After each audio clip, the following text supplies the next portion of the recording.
বন্ধুহঁত ফাইনেন্সত কাম কৰা মানুহ এজনৰ মুখৰ পৰা শুনিলোঁ 23,000 বোলে মামাই চহী কৰিছে বোলে।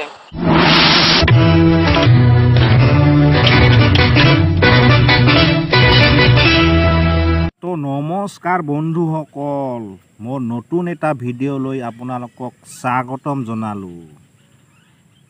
সদৌ অসম প্ৰশিক্ষণপ্ৰাপ্ত গৃহৰক্ষী সন্থাক ফাইনেলি দিয়া হ'ল আজি 500 টকাটো। এইখন মোক ৰিচিপ্ট দিছে, চাই লওক।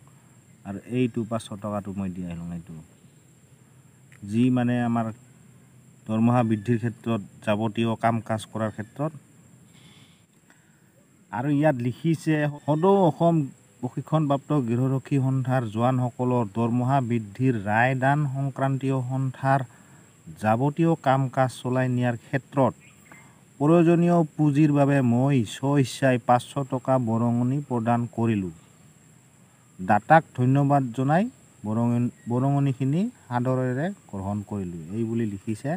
আৰু লগতে মোৰ পৰা এখন বেছিক ট্ৰেইনিং কৰা চাৰ্টিফিকেটো তেখেতসকলে জমা লৈছে। আৰু এই চাৰ্টিফিকেটখন বোলে গুৱাহাটী DG অফিচত জমা দিব। আৰু তেওঁলোকে এটা দাবী উত্থাপন কৰিব যে এইবিলাক মানুহে আমাক কেছ কৰাত সহায় কৰিছে, গতিকে এইবিলাক মানুহক ৰেগুলাৰলি ৰাখিব লাগে, মানে ৰিলিজ নকৰাকৈ ৰাখিব লাগে। তো এতিয়া ৰাখে নে নাৰাখে সময়ত দেখা যাব।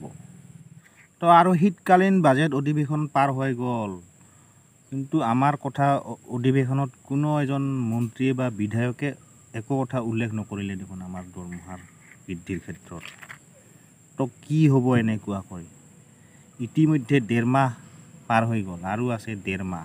চাওঁচোন এই 1.5 মাহত কি ৰূপ লয়।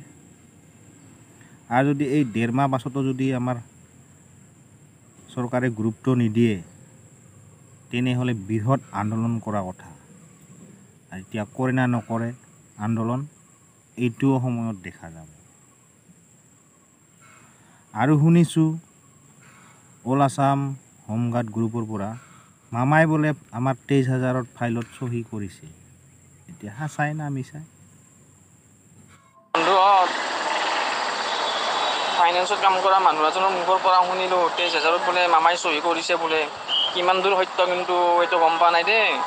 মানুহজনে কোৱা মতে অলপ বিশ্বাস হয়, মানুহজন সত্যবাদী মানুহ তাৰমানে। ঐ নব, বৰ ভাল খবৰ দিলা। সেই বুকুখন সাত পৰি যোৱা নিচিনা লাগিছে। সঁচা হ'লে ভালেই দিয়া, ঈশ্বৰক খাটি আছোঁ আৰু। Thank U.